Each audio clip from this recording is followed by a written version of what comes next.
আজকের এই মানববন্ধন সিনিয়র সাংবাদিক লিয়াকত আলী বাদল আমার প্রতিবেশী, আমরা নিউ ইঞ্জিনিয়ার পাড়ায় একসাথে বসবাস করি। হঠাৎ করে কিছুদিন আগে, এই 5-7 দিন আগে তাকে এখান থেকে জোরপূর্বক অপহরণ করে সিটি কর্পোরেশনে নিয়ে যায়। সিটি কর্পোরেশনের কিছু গুন্ডা, কিছু বাহিনী, এরা তাকে বিভিন্নভাবে নির্যাতন করে এবং তাকে বিভিন্ন জায়গায় সই করতে বলে। সে সই না করায় তাকে শারীরিকভাবে নির্যাতন করে তাকে হেনস্থা করা হয়েছে। আমরা যখন পরে খবর পাই তখন সন্ত্রাসীরা পালিয়ে যায়। আমরা একটা মামলা করি। এই মামলার প্রেক্ষিতে সন্ত্রাসীরা এখনো ধরা পড়েনি। মাস্টার মাইন্ড তারা এখনো বুকের বোতাম খুলে বিভিন্ন জায়গায় বেড়াচ্ছে এবং আমরা কিছুই নাকি করতে পারবে না এই মর্মে তারা বলে বেড়াচ্ছে। আমি আসাদুজ্জামান হেরু এই কথাই আপনাদেরকে জানাইতে চাই। আমাদের দাবি অবিলম্বে সন্ত্রাসীদের গ্রেপ্তার, এই চাঁদাবাজদের গ্রেপ্তার করুন। আমরা আজকে এলাকাবাসীর পক্ষ থেকে আমরা ঐক্যবদ্ধ হয়েছি। সোচ্চার হয়েছি।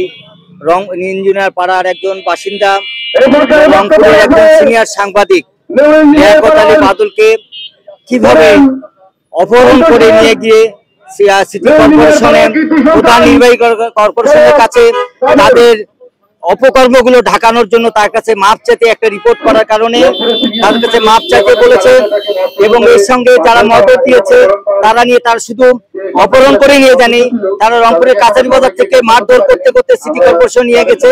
সিটি কর্পোরেশনের দু একজন কর্মকর্তা কর্মচারীও এর সঙ্গে জড়িত থেকে তারাও মারধর করেছে।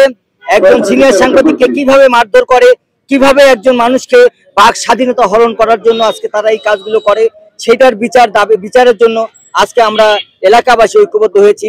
আমরা মানববন্ধন করছি, আমরা বিচার চাচ্ছি, প্রশাসনের কাছে বিচার চাচ্ছি, বর্তমান সরকারের কাছে বিচার চাচ্ছি। আমরা স্বরাষ্ট্র উপদেষ্টার কাছে আজকে দাবি জানাচ্ছি যে অবিলম্বে ওই সমস্ত সন্ত্রাসীরা এখনো ঘুরে বেড়াচ্ছে, তাদেরকে গ্রেপ্তার করছে না, তারা এখনো চাকরিতে বহাল আছে। কিভাবে তাদেরকে চাকরিতে বহাল থাকে, তাদেরকে অবিলম্বে গ্রেপ্তার করে আইনের আওতায় আনার জন্য আজকে আমাদের এই অবস্থান ধর্মঘট মানববন্ধন। সাংবাদিক ভাই সত্যবাদী এবং সত্যই বলতেছে। তাকে এইভাবে মানে হত্যার উদ্দেশ্য তাকে পরিকল্পিতভাবে তাকে মারপিট এরকম আমার ছেলে দেখতে পায় সে গেছে ওখানে, তাকেও আমার ছেলেকে মানে মারপিট করছে। সাংবাদিক ভাইকে নিয়ে গেছে, ওরা আমার ছেলেকে সাংবাদিক ভাইকে এখনো হুমকি দিচ্ছে। আসামি এখনো ধরা পড়তেছে না। আমি সরকারের কাছে বিচার চাই, তাড়াতাড়ি বিচার মানে কঠোরভাবে বিচারটা আমি চাচ্ছি, কঠোরভাবে বিচার হোক। আমরা এই মানববন্ধন দিয়েছি। আসলে আপনারা জানেন ইতিমধ্যে আমাদের মহল্লার সিনিয়র চাচা, পিতা সমতুল্য, তাকে এখানে কাছারি বাজার থেকে অপহরণ করা হয়।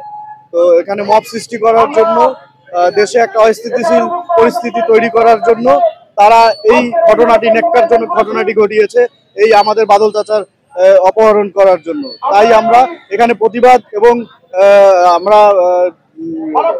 মাননীয় জেলা প্রশাসককে আমরা চাই একটি স্মারকলিপি আমরা আজকে এখানে পেশ করব আমাদের যে যারা আসামি আছে তাদের দৃষ্টান্তমূলক শাস্তির জন্য।